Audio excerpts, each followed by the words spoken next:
కొసంచున భారత వైమానిక దళం నుంచి నా 41వ ఏట ముందస్తు విరమణ తీసుకొని హెచ్ఏఎల్లో శాశ్వత ఉద్యోగ బాధ్యతలు చేపట్టాను. ఆ సంస్థకు ప్రశంసనీయమైన సేవలు అందించిన ఉన్నతస్థాయి నిర్వహణ వ్యవస్థ తీసుకునే నిర్ణయాలతో ఏకీభవించలేకపోయాను. సంస్థకు ఎంతమాత్రమూ మేలు చేయని పోకడలతో రాజీపడలేక, ఆ పని సంస్కృతిలో ఇమడలేక 4 ఏళ్లకే బయటకు వచ్చాను. ఉద్యోగంలో కొనసాగి ఉంటే వృత్తిపరంగా ఉన్నత స్థాయికి చేరుకొని మెరుగైన సేవలు అందించేవాన్నని నా మనసు చెబుతూ ఉంటుంది. రంగం ఏదైనా రాణించాలంటే ఆత్మవిశ్వాసం చాలా అవసరం. కాకపోతే పరిమితికి మీరితే అది పొగరుమోతుతనం అనిపించుకుంటుంది, మొండి వైఖరిగా ముద్రపడుతుంది. దీనికి ఆత్మవిశ్వాసానికి మధ్య విభజన రేఖ చాలా పలచగా ఉంటుంది. చాలామంది ఆత్మవిశ్వాసంతో వ్యవహరిస్తున్నామనుకుంటూనే మొండి నిర్ణయాలు తీసుకుంటారు. గతాన్ని సమీక్షించుకుంటే నేను భావోద్వేగం వల్ల తొందరపడ్డానేమో అనిపిస్తూ ఉంటుంది. ఉద్యోగ విరమణలోనే కాదు, ఎయిర్ ఫోర్సు పెన్షన్కి సంబంధించిన వ్యవహారంలోనూ అనాలోచితంగా 100% కమ్యుటేషన్ వైపు మొగ్గు చూపి చిక్కుల్లో పడ్డాను. చేసిన తప్పు సరిదిద్దుకునేందుకు నాలాగా 100% కమ్యుటేషన్ ఎంపిక చేసిన వారితో కలిసి గౌరవనీయ భారత సర్వోన్నత న్యాయస్థానాన్ని ఆశ్రయించాను. మా పట్ల సానుభూతి వ్యక్తమైంది. 43% మొదలై దశలవారీగా 100% పింఛన్ను పునరుద్ధరిస్తూ సానుకూలమైన తీర్పు వెలువడింది. దేవుడు వరమిచ్చిన సామెతను నిజం చేస్తూ తీర్పును అమలు చేయడంలో అధికార యంత్రాంగం నత్తగుల్ల నడకలు సాగించి చాలా కాలం తర్వాత మా ఖాతాల్లో పింఛన్ జమ చేసింది. ఆ లోపున నేను పడ్డ ఇబ్బందులు అన్నీ ఇన్నీ కావు. ఇలా జీవితాన్ని ప్రభావితం చేసే కీలకమైన నిర్ణయాల విషయంలో తొందరపాటుతో వ్యవహరించకూడదని అనుభవాలు నాకు గట్టిపాఠాన్నే చెప్పాయి. అలాగని పశ్చాత్తాపంతో చతికిలబడడం, శక్తియుక్తుల్ని, ఆశల్ని, ఆకాంక్షల్ని తొక్కిపట్టడం నా స్వభావం కాదు. పడినందుకు కాదు, పడి లేచినందుకు కెరటాన్ని అభినందించాలి అనే మనస్తత్వంతో నాలో నేను ధైర్యం చెప్పుకున్నాను. శక్తియుక్తుల్ని కూడదీసుకొని లక్ష్యసాధన దిశగా సాగిపోవాలన్న గట్టి సంకల్పంతో ఆశావహ దృష్టిని అవగాహన చేసుకొని అడుగు ముందుకు వేశాను. రక్షణ రంగంలో క్రమశిక్షణతో కూడిన పనితీరుకు బయటి వాణిజ్య ప్రపంచ వ్యవహార శైలికి ఎంతో తేడా ఉంది. నా దృష్టిలో ఈ రెండూ భిన్న ధృవాలు. వెలుపలి ప్రపంచంలో న్యాయం అరుదుగా కనిపిస్తుంది. అవినీతి, బంధుప్రీతి, అహంకారం, అతిశయం, ఒంటెత్తు పోకడలు విరివిగా కానవస్తాయి. ప్రతికూల పరిస్థితుల్ని అధిగమిస్తూ ఆత్మగౌరవాన్ని నిలబెట్టుకుంటూ నైతిక విలువల్ని కాపాడుతూనే సానుకూల ఫలితాలు సాధించే మార్గంలో నాదైన పనితీరుతో సాగిపోవాలని నిర్ణయించుకున్నాను. అలా 36 సంవత్సరాల పాటు సివిల్ జీవితంలోని అనుభవాల్ని మీతో సంక్షిప్తంగా పంచుకునేందుకే ఈ కొసంచు అధ్యాయం. హెచ్ఏఎల్ చైర్మన్ హోదాలో ఎయిర్ మార్షల్ ఖత్రే సూచించినట్లుగా ఆ సంస్థలో పనిచేయడం ద్వారా భారత వైమానిక దళానికి పరోక్షంగా విలువైన సేవలందించవచ్చని ఎంతగానో ఆశించాను. ఎన్నో కలలుగన్నాను. ఎంతో ఉత్సాహంతో సంస్థకు లబ్ధిని చేకూర్చే ప్రణాళికలతో ముందుకు వచ్చాను. కాని అవన్నీ సముద్రతీరంలో ఇసుకతో కట్టిన గూళ్లలా కొట్టుకుపోతాయని నేను ఊహించలేదు. ఉన్నత స్థాయిలోని అధికారగణం ఎలా అడ్డుతగిలిందో హెచ్ఏఎల్ అధ్యాయంలో వివరించాను. ముఖ్యంగా ఎఫ్ఏడిఇసి ప్రాజెక్టు నా కృషి వల్ల విజయవంతమైన తర్వాత అభినందించాల్సిన వారే అసూయపడ్డారు. ఫలితాన్ని మెచ్చుకొని పన్నీరు జల్లాల్సింది పోయి నా ఉత్సాహం మీద నీళ్లు కుమ్మరించారు. నన్ను మ్యానుఫ్యాక్చరింగ్ బదిలీ చేస్తూ ఎండీ అడ్డగోలుగా తీసుకున్న నిర్ణయంతో కుతంత్రం బయటపడింది. హెచ్ఏఎల్ లక్నోకి నా సేవలు అవసరం లేదన్న అధికారుల అంతరంగం నాకు అర్థమైంది. దాంతో నా తోవ నేను చూసుకున్నాను. బతుకుదారిని వెతుక్కుంటూ బయటకు వచ్చాను. నా ఉన్నత విద్యార్హతల్ని ఇండియన్ ఎయిర్ ఫోర్స్, హెచ్ఏఎల్ వంటి సంస్థల్లో ఉన్నత ఉద్యోగానుభవాలను పురస్కరించుకొని వెలుపలి ప్రపంచంలో నాకు చాలా అవకాశాలు వచ్చాయి. 1987 జనవరిలో ఢిల్లీలోని ఓ ఎన్ఆర్ఐ కంపెనీకి ప్రెసిడెంట్ అండ్ సీఈఓగా పూర్తి స్వతంత్ర హోదాలో ఆఫర్ వచ్చింది. అది నాకు కొత్త టెక్నాలజీ. మెటలైజ్డ్ అండ్ లాక్యూర్డ్ పాలిస్టర్ పేరిట సరికొత్త ప్రాడక్టు తయారీ కోసం స్థాపితమైన ఆ సంస్థకు అంతంత మాత్రం లాభాలకు తోడు అనేక సమస్యలు ఉన్నాయి. ఆ వాణిజ్య ప్రపంచంలోని అంతరంగిక ఉద్యోగ సంబంధాలు పూర్తిగా నాకు కొత్త. సంస్థ వ్యవహారాలను సన్నిహితంగా పరిశీలిస్తున్న కొద్దీ ఒక్కో విషయం తేటతెల్లం కావడం మొదలైంది. సంస్థ జనరల్ మేనేజర్ చక్రం తిప్పుతున్నాడని అర్థమైంది. పూర్తిగా అధ్యయనం చేసిన తర్వాత సమస్యను పరిష్కరించేందుకు ఒకే రకమైన ప్రాడక్టుని అంటిపెట్టుకోకుండా ప్రత్యామ్నాయంగా వైవిధ్యకర ఉత్పత్తుల గురించి ఆలోచించాను. పరిశోధనల తర్వాత మెటలైజ్డ్ పాలియస్టర్, హాట్ స్టాంప్లింగ్ను తయారు చేయడం లాభసాటి ప్రత్యామ్నాయమన్న నిర్ణయానికి వచ్చాను. మా సంస్థ చీఫ్ కెమిస్ట్తో సంప్రదించాను. ఆయన వద్దు అని నోటితో చెప్పకపోయినా అంతగా ఆసక్తి చూపించలేదు. సంస్థ ప్రాంగణంలో పేరుకుపోయిన వ్యర్థాలను శుభ్రం చేయిస్తున్నప్పుడు పెద్ద ఎత్తున తిరస్కారానికి గురైన హాట్ స్టాంప్లింగ్ మెటీరియల్ నా కంటపడింది. అందుకు కారకులెవరో నాకు అర్థమైంది. వెంటనే నిర్ణయం తీసుకున్నాను. బొంబాయి, కాన్పూర్, ఢిల్లీ నగరాల్లోని ప్రముఖ భారతీయ సంస్థలకు చెందిన 3 ప్రతిభావంతులైన యువ కెమికల్ ఇంజనీర్లను ఉద్యోగాల్లో నియమించాను. ఉత్పత్తి మొదలైంది. మార్కెట్లోకి ప్రాడక్ట్ విడుదలైంది.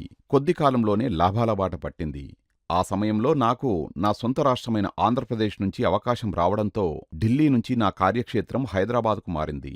నేను ఢిల్లీ సంస్థను విడిచిపెట్టిన తర్వాత అక్కడ నేను పునాదులు వేసిన హాట్ స్టాంప్లింగ్ ఉత్పత్తికి హఠాత్తుగా తెరపడిందని తెలిసింది. అందుకు కారణము నా నిష్క్రమణ కోసం ఎదురుచూసిన జనరల్ మేనేజర్ మళ్లీ చక్రం తిప్పడమేనని అర్థమైంది.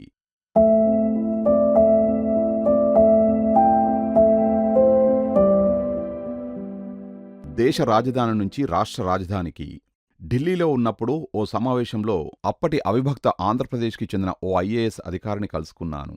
మాటల సందర్భంగా ఆయన హైదరాబాద్ సమీపంలోని చెర్లపల్లిలో రాష్ట్ర ప్రభుత్వం పీపీజెడ్ అంటే ప్లాస్టిక్ ప్రాసెసింగ్ జోన్ ఏర్పాటు చేస్తోందని, దీనికి తోడు అందులోనే CIPET అంటే central institute for plastic education and training పని ప్రారంభిస్తోందని చెప్పారు. అక్కడ ఉత్పత్తి సంస్థలను నెలకొల్పేవారికి పెట్టుబడి కోసం రుణ సదుపాయంతో పాటు అనేక ప్రోత్సాహకాలు కూడా లభిస్తాయని అన్నారు. నాకు సన్నిహిత బంధువు ఇది అన్ని విధాలుగా మంచి అవకాశమని చాలా ప్రోత్సహించాడు. ఆర్థిక సహాయాన్ని అందించగలనని మాట ఇచ్చారు కూడా. సరేనంటూ సొంత యూనిట్ నెలకొల్పాలని రంగంలోకి దిగాను. నేను సమగ్రమైన ప్రాజెక్టు నివేదికను తయారుచేసి ఆంధ్రప్రదేశ్ పరిశ్రమల శాఖకు సమర్పించాను. పరిశీలించిన సెలక్షన్ కమిటీలు నా ప్రతిపాదనకు తొలి స్థానాన్నిచ్చాయి. చెర్లపల్లిలో నా సంస్థకి త్వరగా అనుమతులు లభించినా విద్యుచ్ఛక్తి సరఫరా ప్రధాన అవరోధంగా మారింది. ఏపీఎస్ఈబీ చుట్టూ పట్టువదలకుండా తిరిగాను. అప్పటి సంస్థ చైర్మన్ శ్రీ శంకర్ ఐఏఎస్ గారిని కలిసి ఒప్పించాను. చెర్లపల్లిలోని పీపీజెడ్కి విద్యుత్ సరఫరా రావడంలో ప్రముఖ పాత్ర వహించాను.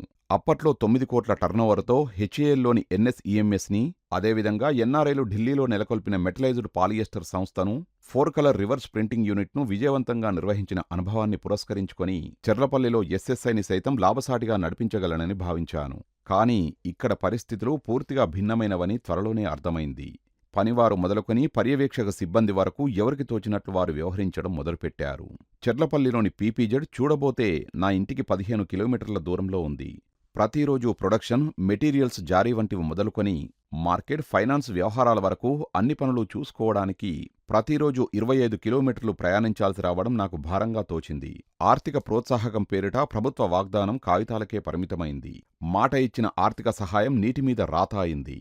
నిండా మునిగిపోకముందే బయటపడడం మేలనిపించి యూనిట్ స్థలాన్ని విక్రయించి అప్పుల భారాన్ని వదిలించుకున్నాను.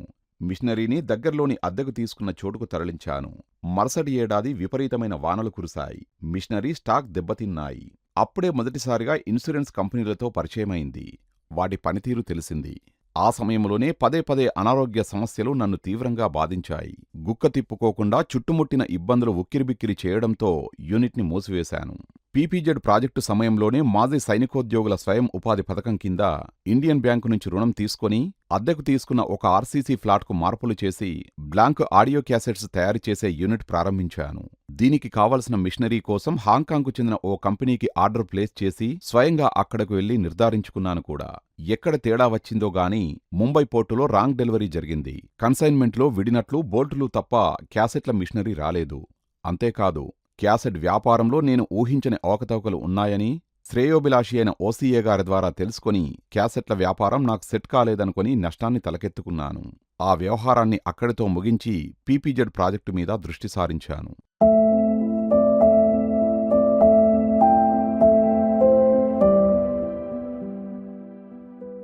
సర్వేలోకి సరికొత్తగా 1995లో సర్వే అండ్ లాస్ అసెస్మెంట్ కన్సల్టెన్సీని ప్రారంభించాను. అప్పట్లో ప్రభుత్వ రంగానికి చెందిన బీమా సంస్థలు తప్ప ఇతర సంస్థలు లేవు. New India insurance company limited, national insurance company limited, oriental insurance company limited, united India insurance company లిమిటెడ్లకు సేవలు అందించడం ద్వారా ఆరంభమైన నా కన్సల్టెన్సీ 4-5 నెలల్లోనే మంచి పేరు తెచ్చుకుంది. వృత్తిపరమైన నైపుణ్యానికి పెట్టింది పేరుగా ప్రాచుర్యాన్ని గడించింది. ప్రధానంగా సాంకేతిక ప్రాముఖ్యాన్ని సంతరించుకున్న కేసులను, ప్రమాదకరమైన అటవీ ప్రాంతాల్లోని అగ్ని ప్రమాదాలకు సంబంధించిన కేసుల్ని అధ్యయనం చేసి నష్టాల్ని ఖచ్చితంగా అంచనా వేయడంలో నా సంస్థ అగ్రస్థానంలో నిలిచింది. ముఖ్యంగా నక్సల్ ప్రభావిత అటవీ ప్రాంతాల్లో వాటిల్లే అగ్ని ప్రమాదాల్ని సర్వే చేయడం సవాల్గా స్వీకరించేవాణ్ణి. ఆయా సందర్భాల్లో నా గైడ్స్ నన్ను హెచ్చరించేవారు. సార్, అన్నలతో జాగ్రత్త, సివిల్ దుస్తుల్లో ఉన్న పోలీసు అధికారిగా మీ గురించి పొరబడే ప్రమాదం ఉంది, వారి వ్యవహారాలకు సంబంధించిన చర్చల్లోకి వెళ్ళకండి అనేవారు. 2-3 సందర్భాల్లో అన్నలు ఎదురయ్యారు. నాతో మృదువుగా మాట్లాడారు. ఓసారి అడవిలో సర్వేకి వెళ్ళినప్పుడు మంచినీళ్లు కూడా పుట్టని పరిస్థితిలో నా గైడ్ ఓ ఇంటికి తీసుకెళ్లాడు. అక్కడ ఓ మహిళ నాకు టీ చేసి ఇచ్చింది. అలాగే భోజనం కూడా పెట్టింది. ఆ సమయంలో 2 వ్యక్తులు అక్కడికి వచ్చారు. నాతో గౌరవంగా మాట్లాడి వెళ్ళిపోయారు. నాకు ఆతిథ్యం ఇచ్చిన వనిత అక్క అని, అక్కడికి వచ్చిన 2 అన్నలని తిరుగు ప్రయాణంలో గైడ్ ద్వారా నాకు తెలిసింది. ఇంకో సందర్భంలో సర్వే కోసం భూపాలపల్లి అడవులకు వెళ్లాల్సి వచ్చింది. నాకు పని అప్పగించిన బీమా కంపెనీ వారు వరంగల్లులోని గెస్ట్ హౌజులో వసతి ఏర్పాటు చేశారు. సర్వే కోసం జీప్లో వెళ్తున్నప్పుడు దట్టమైన అటవీ ప్రాంతంలో ప్రేమ పారవశ్యంలో విహరిస్తున్న లేళ్ల జంట మా కంటపడింది. పొద్దువాలకముందే పని పూర్తి చేసుకుని బయటపడాలంటూ గైడ్ దారి పొడుగునా హెచ్చరిస్తూ వచ్చాడు.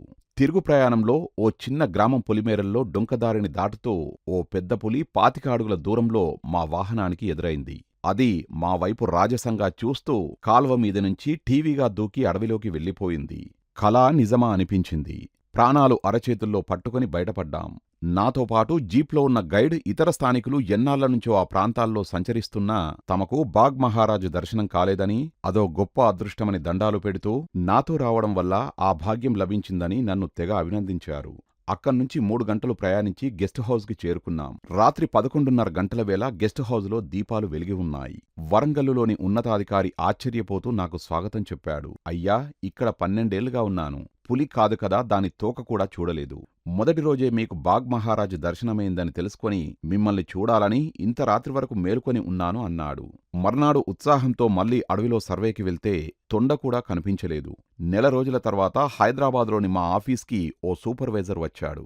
అటవీ ప్రాంతాల్లో పుష్కరకాలంగా పనిచేస్తున్నా తనకి లభించని అరుదైన బాగ్ మహారాజ్ దర్శనం నాకు లభించిందంటూ అభినందించాడు. ఆ క్షణంలో ప్రకృతిమాత మహత్తు నాకు అర్థమైంది. భారత వైమానిక దళంలో పనిచేసిన రోజుల్లో నా బాస్ వింగ్ కమాండర్ దత్తా ఓ సందర్భంలో నాతో భయంకరమైన ప్రకృతిమాత ఉగ్రావతారాన్ని దర్శించాలంటే వర్షాకాలంలో బంగ్లాదేశ్లోని పద్మానది మధ్యలో దట్టమైన అటవీ ద్వీపానికి వెళ్ళు అన్న మాటలు గుర్తుకొచ్చాయి. అడవుల్లోని శ్రమజీవులు దాదాపుగా బంజారా తెగవారే. సూపర్వైజరీ సిబ్బందిలో ఎక్కువగా ఉత్తరప్రదేశ్ జనాలు కనిపించేవారు. ఓసారి హోలీ రోజుల్లో సర్వే పని మీద అడవులకు వెళ్లాల్సి వచ్చింది. ఉద్యోగంలో ఉన్నప్పుడు హోలీ సంబరాల్లో ఉత్సాహంగా పాల్గొనేవాణ్ణి. ముఖ్యంగా హెచ్ఏఎల్ లక్నోలో ఉన్నప్పుడు హోలీ వచ్చిందంటే ధూమ్ధామే. సరే, అడవుల్లో చాలా దూరం కాలినడకన కొన్ని మైళ్ల దూరం వెళ్ళాక బాగా అలసిపోయాను. సూపర్వైజరీ సిబ్బంది నన్ను టీ కోసం తమ గుడిసెల వద్దకు తోడుకొని వెళ్లారు.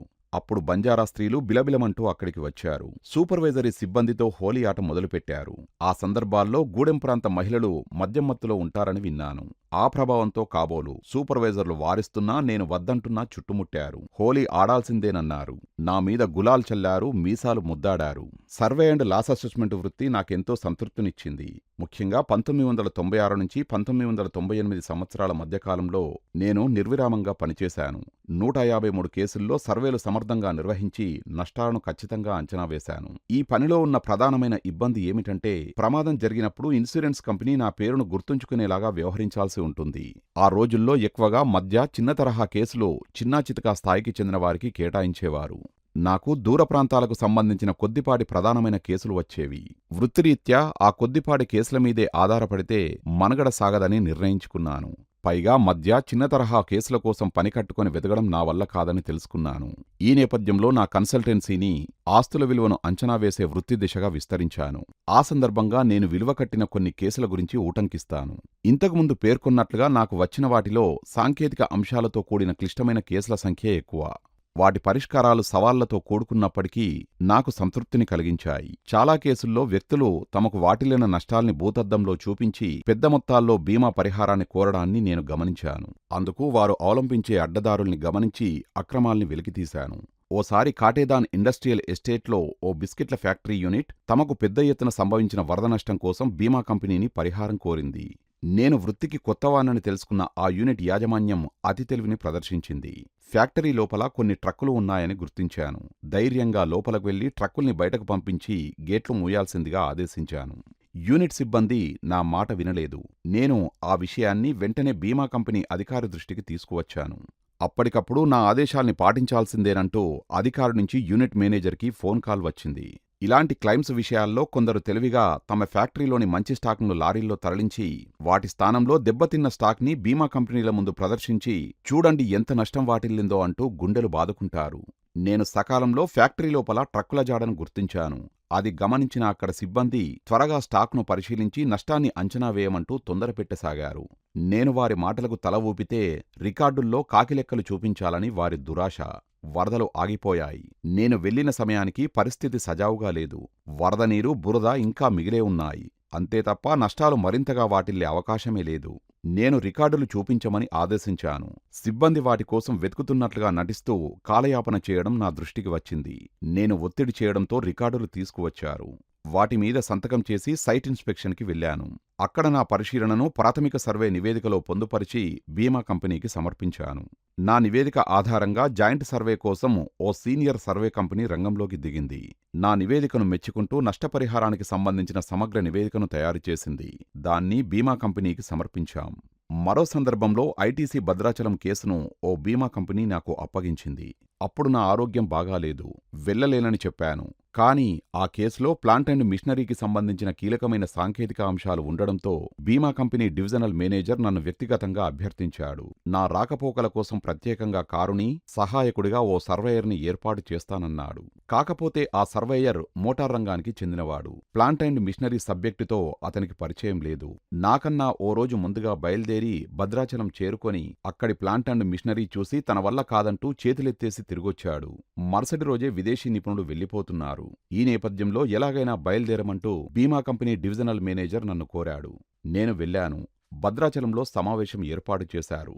ఐటీసీ వారు సమయానికి హాజరయ్యారు. కేసు గురించి క్లుప్తంగా చెప్పాలంటే పేపర్లను కత్తిరించేందుకు కంప్యూటర్ ద్వారా పనిచేసే చాకుల మిషన్ దెబ్బతింది. అది చాలా క్లిష్టమైనది, కీలకమైంది కూడా. దాని రోలర్స్ 6000 ఆర్పీఎం వేగంతో తిరుగుతూ పేపర్లను పదునుగా కత్తిరిస్తూ పేపర్ రోల్స్ను రవాణా చేసేందుకు వీలుగా దిట్టమైన చుట్టలుగా రూపొందిస్తాయి. నేను లేవనెత్తిన సాంకేతికపరమైన అంశాలకు సమాధానం చెప్పేందుకు జనరల్ మేనేజర్ స్వయంగా హాజరయ్యారు. ఆయన ఈ కత్తుల మిషన్కి సంబంధించిన నిపుణుడు కూడా. మరికొన్ని ప్రశ్నలకు సమాధానాలు చెప్పేందుకు ఫ్యాక్టరీలోని విదేశీ నిపుణులు వచ్చారు. వారు త్వరగా హైదరాబాదుకు చేరుకొని తమ దేశానికి వెళ్లే విమానం అందుకోవాలన్న మిషతో ఎంక్వైరీ నుంచి వారిని తప్పించాలని ఐటీసీ వారు భావించారు. కానీ నేను ఒత్తిడి చేయడంతో విదేశీ నిపుణులు రాక తప్పలేదు.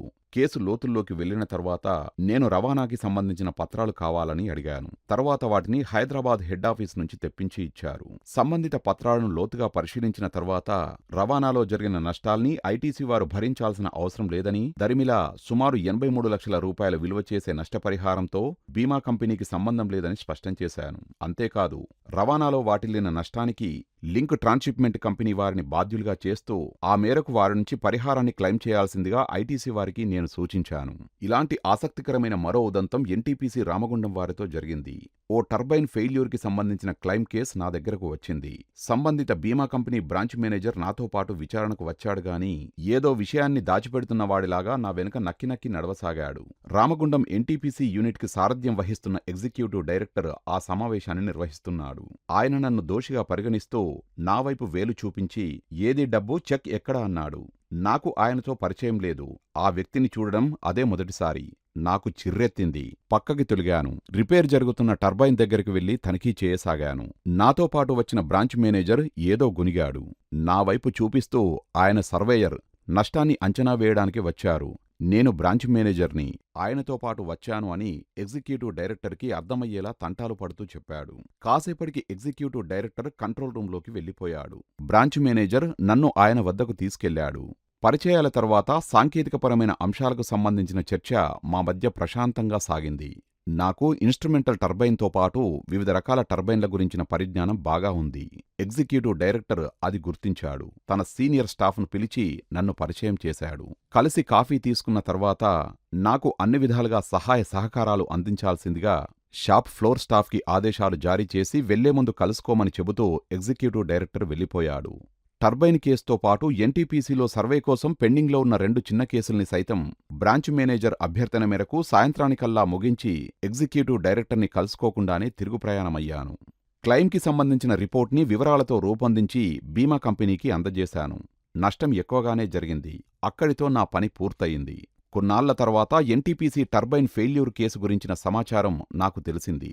నా రిపోర్ట్ ఆధారంగా ఫైనల్ సర్వే కోసం బీమా కంపెనీ రీజనల్ ఆఫీస్ వారు హెడ్ ఆఫీస్ వారికి నా పేరును సూచించారట. ఎవరి ఒత్తిడి వల్లనో తెలియదుగాని హెడ్ ఆఫీస్ వారు మాత్రం పేరు పొందిన ఓ విదేశీ కంపెనీని ఫైనల్ సర్వేయర్గా ఎంపిక చేశారు. వాళ్ల బెంగళూరు బ్రాంచ్ నుంచి సర్వేయర్ని పంపించారు. రీజనల్ ఆఫీసులో మీటింగ్కి నన్ను పిలిచారు. ప్రాథమిక సర్వేలో నేను గుర్తించిన అంశాలను ఫైనల్ సర్వేయర్కి వివరించాను. ఆ సందర్భంగా ఫైనల్ సర్వేయర్కి టర్బైన్లకు సంబంధించిన పరిజ్ఞానం తగినంతగా లేదని గ్రహించాను. నేను సమకూర్చిన సమాచారాన్ని అస్త్రంగా చేసుకొని ఫైనల్ సర్వేయర్ ఎన్టీపీసీ రామగుండానికి బయలుదేరాడు. ఆయన్ని లోపలికి అనుమతించలేదని తర్వాత తెలిసింది. చాలాసేపు వాదించిన తర్వాత సరేనని రమ్మన్నారట. ఆయన అడిగిన డాక్యుమెంట్లు ఇవ్వడానికి నిరాకరించారట.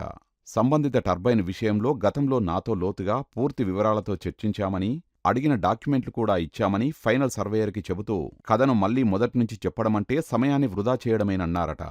ఎన్టీపీసీ తమకు మేజర్ కస్టమర్ కావడంతో వారిని శాంతింపజేయడానికి రీజనల్ మేనేజర్, డివిజనల్ మేనేజర్ తమ సిబ్బందితో పాటు రామగుండానికి వెళ్లారట. కానీ ఎగ్జిక్యూటివ్ డైరెక్టర్ అపాయింట్మెంట్ కోసం పడిగాపులు పడ్డారట. చివరికి బీమా కంపెనీ రీజనల్ మేనేజర్ మరో దారి లేక ఎగ్జిక్యూటివ్ డైరెక్టర్ గారి సెక్రటరీని కలుసుకొని సాయంత్రం మళ్లీ వస్తానంటూ మరో బ్రాంచ్కి వెళ్లిపోయాడట.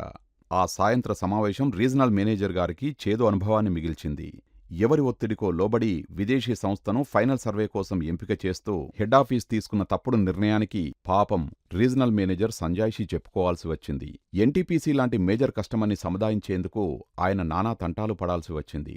కొసమెరుపు ఏమిటంటే కథ సుఖాంతం కావడానికి నేను నిర్వహించిన ప్రాథమిక సర్వే దోహదం చేసింది. నా నివేదిక ప్రామాణికంగానే ఎన్టీపీసీ వారి క్లెయిమ్ సెటిల్ అయింది. అది విషయం. ఇలాంటి అనుభవాలు చాలా ఉన్నా మచ్చికి కొన్ని మాత్రమే ఉటంకించాను. తవ్వుతూ పోతే తరగనన్ని ఉన్నాయి. వీటిని పురస్కరించుకొని Indian institute of insurance surveyors and loss అసెసర్లో సభ్యత్వం తీసుకున్నాను. స్థానికంగా హైదరాబాదులోనూ, పశ్చిమ బెంగాల్లోని దిఘా వంటి వెలుపలి నగరాల్లోనూ కోర్సులు చేశాను. సెమినార్లలో పాల్గొన్నాను. ఈ రంగంలో నా అనుభవాన్ని ప్రశంసిస్తూ 2016 నాటి పాతమిత్రులైన ఒకప్పటి నా సహోద్యోగులు సర్వే అండ్ లాస్ అసెస్మెంట్ కంపెనీని నెలకొల్పమని ప్రోత్సహిస్తూ ఆ సంస్థకు నన్ను చైర్మన్గా ప్రతిపాదించారు. ముఖ్యంగా ఏవియేషన్ సర్వేలతో పాటు ఇతర ప్రధానమైన సర్వేల్ని చేపట్టమని, తాము అండగా ఉంటామని అన్నారు. ఆనాడు వాల్యుయేషన్ వృత్తిలో నేను తలమునకలుగా ఉన్నప్పటికీ మిత్రుల ఒత్తిడితో సరేనన్నాను. కంపెనీ ప్రారంభించాను. ఏవియేషన్ ఇన్సూరెన్స్లో తాజా పరిజ్ఞానం కోసం ముంబైలోని ఇన్స్టిట్యూట్ ఆఫ్ ఇన్సూరెన్స్లోని కాలేజ్ ఆఫ్ ఇన్సూరెన్స్లో ప్రత్యేకమైన కోర్సు కూడా చేశాను. ఆ అర్హత సంపాదించిన తర్వాత ఏవియేషన్స్ ఇన్సూరెన్స్ బిజినెస్పై దృష్టి సారించాను. మా కంపెనీకి మంచి ప్రోత్సాహం లభించింది. ఆరంభంలో నాకు ఫైర్, ఇంజనీరింగ్, మెరైన్, మిస్లేనియస్ విభాగాల్లో లైసెన్సు ఉండేది. వాటిలో మోటార్ విభాగం ఏనాడూ లేదు. రెన్యువల్ కోసం వెళ్లినప్పుడు మొదట పేర్కొన్న 4 విభాగాల్లో 3ంటిని మాత్రమే ఎంపిక చేసుకోవాలని నిబంధన విధించారు. వాటిలో పేరును అనుసరించి ప్రాముఖ్యం లేని చిల్లర అంశాలు ఉంటాయన్న ఉద్దేశంతో మిస్లేనియస్ విభాగాన్ని మినహాయించి సాంకేతికపరమైన ప్రాముఖ్యం ఉంటుందన్న అభిప్రాయంతో మిగిలిన 3ంటిని లైసెన్స్ రెన్యువల్ కోసం ఎంపిక చేసుకున్నాను. తీరా ఏవియేషన్ సర్వే బిజినెస్ కోసం నేను వెళ్లినప్పుడు నాకు అందిన సమాచారం విని కంగుతిన్నాను. లైసెన్స్కి సంబంధించిన విధివిధానాల రూపకల్పనలో ఎక్కడో పొరపాటు జరిగింది. అది ఇప్పటికీ కొనసాగుతోంది. అత్యంత ప్రముఖమైన ఏవియేషన్ అంశం మిస్లేనియస్ విభాగంలోకి జారిపడింది. పెడల్ సైకిల్, పెంపుడు కుక్కలు, దొంగతనం, ఆరోగ్యం, దుకాణ నిర్వహణ వంటి చిల్లర అంశాల జాబితాలో ఏవియేషన్ అంశం ఎవరికంటా పడకుండా ఓ మూల తలదించుకుంది. ఈ అసంబద్ధతను IRIDA అంటే insurance regulatory and development authority వారి దృష్టికి తీసుకువస్తూ మెయిల్ చేశాను. వ్యక్తిగతంగా కలుసుకొని విచారించాను కూడా. ప్రత్యేక స్వతంత్ర విభాగంగా పేర్కొనేందుకు కావాల్సిన సాంకేతిక, ఆర్థిక, వాణిజ్యపరమైన అర్హతలన్నీ ఏవియేషన్లో విస్తృతంగా ఉన్నాయి. ఎయిర్ క్రాఫ్ట్నే తీసుకుంటే అది అనేక యంత్రాల సమాహారం. ఏరో ఇంజన్స్, పవర్ సప్లైస్, పంప్స్ లాంటి సాంకేతిక అంశాలు, లోతైన ఎలక్ట్రానిక్స్, ఇంజనీరింగ్ పరిజ్ఞానం లాంటివి దీనిలో ఉన్నాయని, ఏవియేషన్కు న్యాయం చేయమని అర్థించాను. IRIDAలోని కింది స్థాయి అధికార గణానికి అర్థం కాలేదో, అర్థం చేసుకోకూడదని తీర్మానించుకున్నారో తెలియదుగాని నా గోడు అరణ్య రోదనే అయింది. అక్కడ లాభం లేదని భారత ప్రభుత్వంలో బీమా వ్యవహారాల విభాగానికి చెందిన జాయింట్ సెక్రటరీ గారికి నా వాదనను ఉత్తర రూపంలో తెలియజేశాను.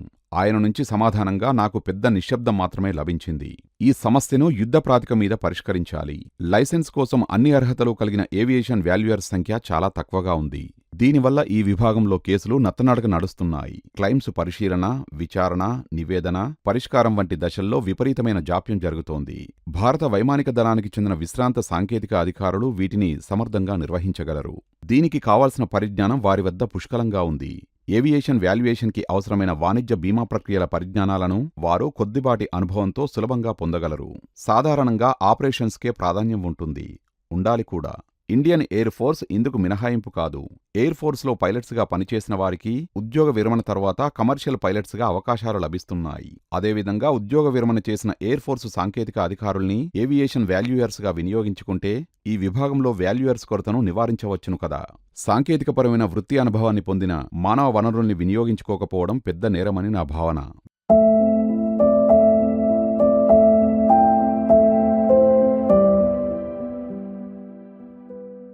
విలువల మూల్యాంకనంలో దివంగత శ్రీ బీజీ శాస్త్రి గారు నన్ను వాల్యుయేషన్ వృత్తికి పరిచయం చేశారు. అందుకు వారికి నేను సదా కృతజ్ఞుణ్ణి. సర్వేతో పోల్చి చూస్తే వాల్యుయేషన్ రంగంలో పనులు సులభంగా లభిస్తాయి. విలువల కట్టాల్సిన ఆస్తుల సంఖ్య ఎక్కువగా ఉండడం వల్ల పనులు మన కోసం వెతుక్కుంటూ వస్తాయి. సర్వేలోలాగా సంస్థల వెంటపడి పనుల కోసం పరుగులు తీయాల్సిన పనిలేదు. ఇవి ఎక్కువగా బ్యాంకింగ్ సంస్థల నుంచి వస్తాయి. ఆస్తులకు విలువ కట్టడంలో తగిన పరిజ్ఞానం ఉంటే చాలు, పనికి తగ్గ చెల్లింపులు త్వరగా లభిస్తాయి. భారత వైమానిక దళంలోనూ హెచ్ఏఎల్ లక్నోలోనూ పనిచేసిన అనుభవం నాకు పెద్దగా కలిసివచ్చింది. ముఖ్యంగా ప్లాంట్స్, ఫ్యాక్టరీలు, అత్యంత ప్రత్యేకమైన ఆధునిక యంత్రాలు, సాంకేతికతల వంటి ఆస్తుల విలువల్ని నిర్ధారించే ప్రక్రియ నాకు కర్తలామలకమైంది. పనితీరులో విశ్వసనీయత, ఖచ్చితత్వం, వేగం లాంటివి నా సంస్థకు అచిరకాలంలోనే మంచి పేరును తెచ్చిపెట్టాయి. ముఖ్యంగా రిస్కుతో కూడిన కేసులను బ్యాంకులు ఎక్కువగా నా సంస్థకు అప్పగించేవి. అలా పనులు ఇబ్బడిముబ్బడిగా రావడం మొదలైంది. ఆస్తులకు విలువ నిర్ణయించే వృత్తిని 1995లో ప్రారంభించి 1996 నాటికల్లా అగ్రస్థాయికి చేరుకున్నాను. నివేదికలు రూపొందించడం, వృత్తి నైపుణ్యాన్ని చూపించడం, నాణ్యత, నిర్దిష్ట కాలంలో పని పూర్తి చేయడం లాంటివి ఈ రంగంలో నాదైన ముద్రను ఏర్పరిచాయి, నాకు ప్రత్యేకమైన స్థానాన్ని కల్పించాయి. బ్యాంకులతో పాటు ఓఎల్ అంటే official liquidator government of India, implementation secretariat government of AP, NCLT అంటే నేషనల్ కార్పొరేట్ లా ట్రిబ్యునల్, ఇంకా అనేక కార్పొరేట్ సంస్థలు నా సేవల్ని వినియోగించుకున్నాయి. 2015 వరకు చాలా క్రియాశీలకంగా ఉన్న నేను క్రమంగా విశ్రాంతి వైపు మొగ్గు చూపిస్తూ వచ్చాను. ఈ రంగం వృత్తిపరంగా నాకు ఎంతో సంతృప్తిని కలిగించింది. సుమారు 2070 కోట్ల రూపాయల విలువ చేసే 13,500 పైచిలుకు ఆస్తులకు విలువలు నిర్ధారించాను. వీటిలో major power stations, thermal and hydro engineering units, electrical units, chemical factories, pharmaceutical factories, food and beverage manufacturing units వంటి ఇండస్ట్రియల్ యూనిట్స్ ఉన్నాయి. అదేవిధంగా ఆస్తుల మూల్యాంకన ప్రక్రియలో భాగంగా balancing, machine locations, foundation for machines, process flow, new product development, inventory management, power estimates, refurbishing and rewiring sick units వంటి కొన్ని ప్రత్యేకమైన పనుల కోసం కొన్ని యూనిట్స్ వారు నా సలహాలను కోరారు. ఒకవైపు వీటిని నిర్వహిస్తూనే సంబంధిత రంగాల్లో నా పరిజ్ఞానాన్ని పెంపొందించుకునేందుకు వీలుగా post graduation MS real estate చేశాను. నా సంస్థలో సివిల్ ఇంజనీర్లు, అర్హత పొందిన వాల్యువర్స్ పనిచేసేవారు. మా సంస్థ మూల్యాంకన సేవలందించిన వాటిలో అత్యధిక విలువైన నిర్మాణాలు, ప్రాజెక్టులు, లేఅవుట్లు, సెజ్లు ఉన్నాయి. మాజీ సైనికులకు సంబంధించిన సంస్థల నుంచి నేను అతి తక్కువ పారితోషికం తీసుకునేవాణ్ణి. సౌభ్రాతృత్వ భావనతో ఉచితంగా పనిచేసిన సందర్భాలు కూడా ఉన్నాయి. అర్హులైన వారికి నా పరిధిలో మానవతా దృక్పథంతో సహాయం అందించాను. 72 సంవత్సరాలు నిండిన తర్వాత పనిభారాన్ని తగ్గించుకొని నా దగ్గర పనిచేసిన జూనియర్ల వెన్ను తట్టాను. సొంతంగా పనిచేస్తూ పైకి వచ్చేలాగా వారిని ప్రోత్సహిస్తూ వచ్చాను. అందులో భాగంగా చాలా వరకు నా పనిని వారి సంస్థలకు మళ్లిస్తూ వచ్చాను. మనిషి ఏ రంగంలోనైనా మార్పుల్ని గమనించాలి. వాటికి అనుగుణంగా నిరంతరం ఎదుగుతూ సరికొత్త అర్హతల్ని సంతరించుకోవాలి. నా వద్ద పనిచేసే సిబ్బందికి తరచూ ఈ సంగతి చెప్పేవాణ్ణి. తమ విద్యార్హతలు ఎప్పటికప్పుడు పెంపొందించుకోవాలని వారిని సూచించేవాణ్ణి. కొత్త కోర్సులు చేయమని, పరీక్షలు రాయమని పదే పదే వెంటపడేవాణ్ణి. తయారీ కోసం ఖాళీ సమయాలను కేటాయించేవాణ్ణి. వారికి మెరుగైన ఉద్యోగావకాశాలు వచ్చినప్పుడు తప్పకుండా వెళ్ళమని ప్రోత్సహించి గౌరవంగా వీడ్కోలు చెప్పిన సందర్భాలు చాలా ఉన్నాయి. నా సిబ్బందిలో 2 మొదట గ్రాడ్యుయేషన్ చేసి తర్వాత ఐఐటీలో ఎంటెక్ సీట్లు పొందారని చెప్పడానికి ఎంతగానో గర్విస్తున్నాను. 5 మంది నుంచి 7 ప్రభుత్వ సంస్థల్లోనూ, ప్రతిష్టాత్మక కార్పొరేట్ సంస్థల్లోనూ బాధ్యతాయుత ఉద్యోగాల్లో చేరారు. వారి గురించి ఆయా సంస్థలు నా వ్యక్తిగతమైన ఫీడ్బ్యాక్ కోరినప్పుడు వారి గురించిన ప్రశంసాత్మక అంశాలనే పేర్కొన్నాను. సుమారు 3 నా రంగాన్నే వృత్తిగా ఎంచుకున్నారు. సుమారు 12 మంది వరకు మధ్యస్థాయి సంస్థల్లో ఉద్యోగులుగా పనిచేస్తున్నారు. నా సిబ్బందికి హృదయపూర్వక సహాయాన్ని అందించానని, వారి అభివృద్ధిని చూసి హర్షించానని చెప్పడానికి ఎంతగానో ఆనందిస్తున్నాను. నేను నెలకొల్పిన సుభా సిండికేట్స్ అంటే వాల్యుయేషన్ కన్సల్టెన్సీ సంస్థ సాధించిన విజయాలకు గుర్తుగా దేశ రాజధానిలో బహుమతిని అందుకుంటూ ఎడమవైపు నుంచి డాక్టర్ భాయ్ మహావీర్, మధ్యప్రదేశ్ మాజీ గవర్నర్, డాక్టర్ కిరణ్ వాలియా, బహుమతిని అందజేస్తున్న అప్పటి ఢిల్లీ రాష్ట్ర మంత్రి డాక్టర్ జోగిందర్ సింగ్, సిబిఐ మాజీ డైరెక్టర్. ప్రశంసలు, పురస్కారాలు. ఇన్స్టిట్యూట్ ఆఫ్ వాల్యువర్స్లో నేను జీవితకాల సభ్యుణ్ణి. సంస్థ కార్యకలాపాల్లో, కార్యక్రమాల్లో క్రియాశీలకంగా పాల్గొనేవాణ్ణి. నా సహచరులు నన్ను ఎంతగానో గౌరవించడాన్ని ఎప్పటికీ మర్చిపోలేను. సంస్థకు చెందిన గౌరవ పదవులను చేపట్టాల్సిందిగా వారు నన్ను ఒత్తిడికి చేసేవారు. వారి అభిమానపూర్వకమైన వారి అభ్యర్థనని నేను గౌరవించాను. కానీ ఏ పదవిని ఒప్పుకోలేదు. సంస్థ ఏటా నిర్వహించే జాతీయ స్థాయి సదస్సుకు నేను క్రమం తప్పకుండా మొన్నటి వరకు హాజరవుతుండేవాడిని. సెమినార్లో నా వంతుగా ప్రసంగ వ్యాసంగాన్ని సమర్పిస్తుండేవాణ్ణి. సంస్థ వెలువరించే వార్షిక పత్రికలోనూ మాసపత్రికలోనూ ఆర్టికల్స్ రాస్తున్నాను.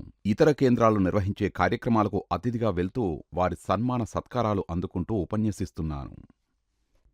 బ్యాంకాక్, థాయిలాండ్లో జరిగిన international summit on globalisation of industries world peace 2011లో థాయిలాండ్ మాజీ ఉప ప్రధాని కొరన్ డబ్బారన్స్ గారి చేతుల మీదుగా అత్యంత ప్రతిష్టాత్మకమైన global achievement award for business డెవలప్మెంట్ను అందుకున్న తీపి గుర్తు. అసెట్స్ వాల్యుయేషన్ రంగంలో నా వృత్తిపరమైన నైపుణ్యాన్ని, నేను అందించిన సేవల్ని గుర్తిస్తూ జాతీయ, అంతర్జాతీయ సంస్థలు పురస్కారాలతో, యోగ్యతా పత్రాలతో నన్ను గౌరవించాయి. నా వ్యక్తిగత సాధనాలను, జాతికి అందించిన సేవలను ప్రత్యేకంగా ప్రశంసించాయి. ఇందులో భాగంగా ప్రముఖులను, విశిష్ట వ్యక్తుల్ని కలుసుకున్నాను. శ్రీ భీష్మనారాయణ్ సింగ్, ఆర్ఎల్ భాటియా, భాయ్ మహావీర్ వీరంతా మాజీ గవర్నర్లు, కేంద్ర క్యాబినెట్లో మాజీ మంత్రులు. జీకే సింగ్, సిబిఐ మాజీ డైరెక్టర్, శ్రీరావ్, ఎన్నికల కమిషన్ మాజీ సభ్యుడు, శ్రీమతి కిరణ్ వాలియా, ఢిల్లీ రాష్ట్ర క్యాబినెట్ మంత్రి వంటి ప్రముఖుల చేతుల మీదుగా ట్రోఫీలను, యోగ్యతా పత్రాలను అందుకున్నాను. 2022 ఆగస్టులో ఒకప్పుడు నేను చదువుకున్న Kakinada engineering college platinum Jubilee వేడుకల సందర్భంగా నాకు అపూర్వ గౌరవం దక్కింది. ఆ కళాశాలకు చెందిన పూర్వ విద్యార్థుల్లో 40 పైచిలుకు మందిని అత్యంత ప్రతిభావంతులుగా గుర్తిస్తూ ఆనిముత్యాలు సత్కారంతో ఒక్కసారిగా గతాన్ని సింహావలోకనం చేసుకుంటే జీవితం నాకు ఎంతో సంతోషాన్ని, సంతృప్తిని ప్రసాదించిందనే చెప్పాలి. భారత వైమానిక దళంలో హెచ్ఏ లక్నోలో ఉద్యోగ బాధ్యతల నిర్వహణలోనూ, వృత్తి నైపుణ్యాల్లో పనిచేయడం ద్వారా కాయిలా పడ్డ పరిశ్రమలకు జవసత్వాలను తీసుకురావడంలోనూ నా వంతు పాత్రను సమర్థంగా పోషించానని చెప్పగలను. నేనున్న సమాజానికి, చేపట్టిన వృత్తి, ఉద్యోగాలకు నాకో అస్తిత్వాన్ని, గుర్తింపును అనుగ్రహించిన భరతజాతికి, దేశానికి ఫలప్రదమైన సేవలను అందించడాన్ని నేను గర్విస్తున్నాను. భారతీయుడిగా జన్మించడం గర్వకారణంగా భావిస్తున్నాను. అందాల పొదరిల్లు, అనురాగాల హరివిల్లు మా కుటుంబం. నిల్చున్నవారిలో ఎడమవైపు నుంచి అర్నాబ్ ఘోష్ మా అల్లుడు, చిరంజీవి తూలిక మా చిన్నమన్వరాలు, శ్రీమతి గోమతి శేఖర్ మా కుమార్తె, చిరంజీవి అక్షర మా పెద్ద మనవరాలు, శ్రీమతి దీపిక మా కోడలు, విజయ్ శేఖర్ మా కుమారుడు, చిరంజీవి అభిమన్యు శేఖర్ మా మనవడు. కూర్చున్నవారు నేను, నా శ్రీమతి సుభాషిణి.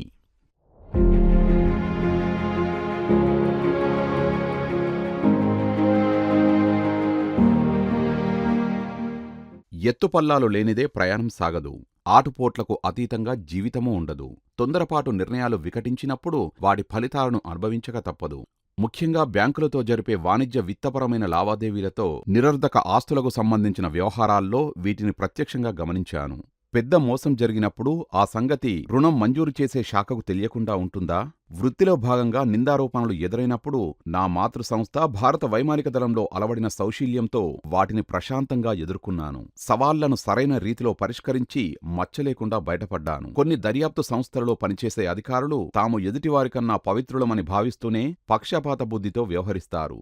తమ మాతృ సంస్థకి చెడ్డపేరు తీసుకువస్తారు. అలాంటివారు చేపట్టినా సహజంగానే దర్యాప్తు సంస్థల్ని శంకించాల్సి వస్తుంది. ఈ తరహా అధికారులు తమ మాతృ సంస్థ నుంచి ఉద్యోగ విరమణ చేసే ముందు డిప్యుటేషన్ మీద దర్యాప్తు సంస్థల్లో చేరి విచారణలు చేపడతారని సంబంధిత సంస్థల్లో పనిచేసేవారు చెప్పగా విన్నాను. ఈ సందర్భంగా గతంలో హెచ్ఏఎల్ ఎండీ గారు చెప్పిన మాటలు గుర్తుకు వస్తున్నాయి. చివరి వరకు నీ పనిని ఎలాగో ఓలాగా నెట్టుకొచ్చేయి.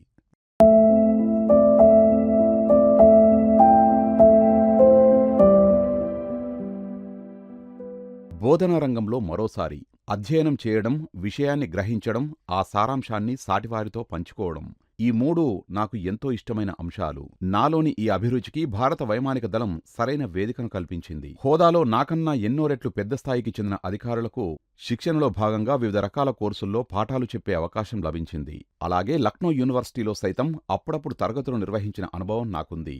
అలాంటి అవకాశం నా విశ్రాంత జీవితంలో మరోసారి కలిసివచ్చింది. ఉస్మానియా విశ్వవిద్యాలయం బిజినెస్ మేనేజ్మెంట్ అండ్ కామర్స్ డిపార్ట్మెంట్లో టెక్నాలజీ, క్రియేటివిటీ అండ్ మేనేజ్మెంట్ విభాగానికి సంబంధించి అర్హతలు కలిగిన బోధనా నిపుణుడి అవసరం ఏర్పడింది.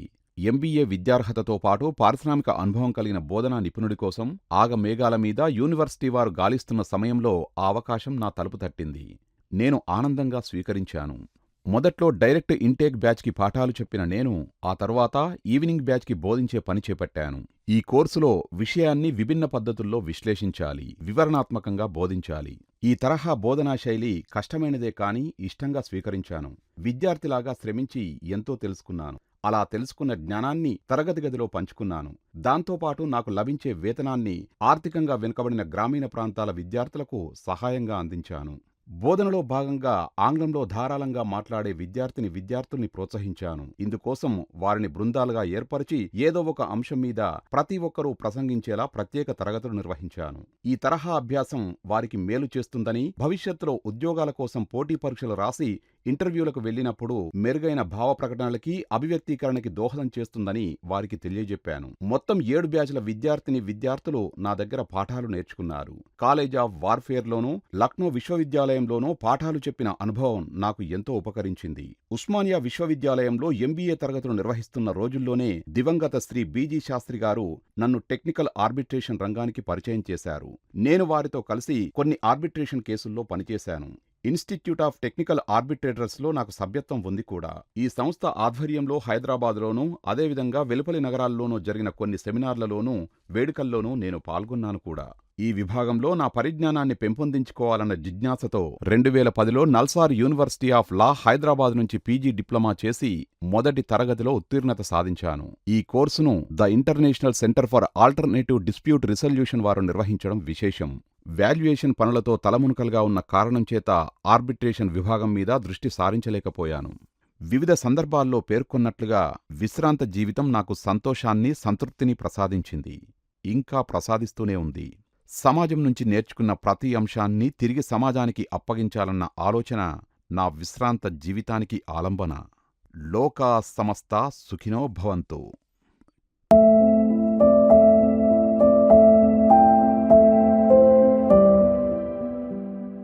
యోధుడు ఎప్పటికీ యోధుడే. విశ్రాంత వింగ్ కమాండర్ నర్సీపురం సోమశేఖరరావు గారికి ఇది పూర్తిగా వర్తిస్తుంది.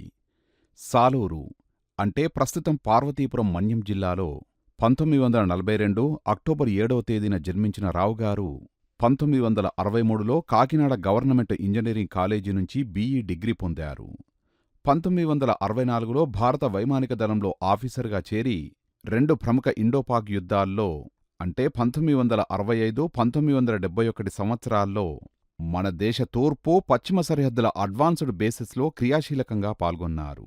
53 సంవత్సరాల వృత్తి నైపుణ్య జీవితానుభవాన్ని తన మాటల్లో, చేతల్లో అడుగడుగునా వ్యక్తం చేసే రావుగారు 1973 నుండి 75 సంవత్సరాల్లో ఐఐటి కాన్పూర్ నుండి ఎంటెక్, 1979 నుంచి 81 సంవత్సరాల్లో జేఎన్టీయు నుంచి ఎంబీఏలతో పాటు ఎన్నో ప్రతిష్టాత్మకమైన ఫెలోషిప్స్ పొందారు.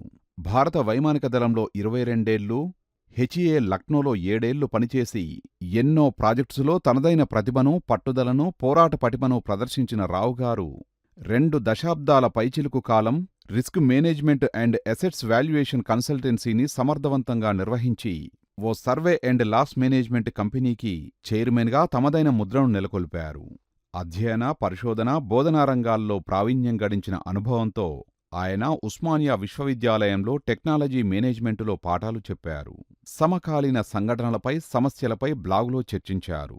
జాతీయ, అంతర్జాతీయ స్థాయిలో అనేక పురస్కారాలు, ప్రశంసలు పొంది వివిధ దాతృత్వ సంస్థలకు సహాయ సహకారాలను అందిస్తున్న విశ్రాంత వింగ్ కమాండర్ నర్సీపురం సోమశేఖరరావు గారు ఆంగ్లంలో and engineers innovation wins battles and other reflections, sigma might of people is equal to might of nation పుస్తకాలు రాశారు.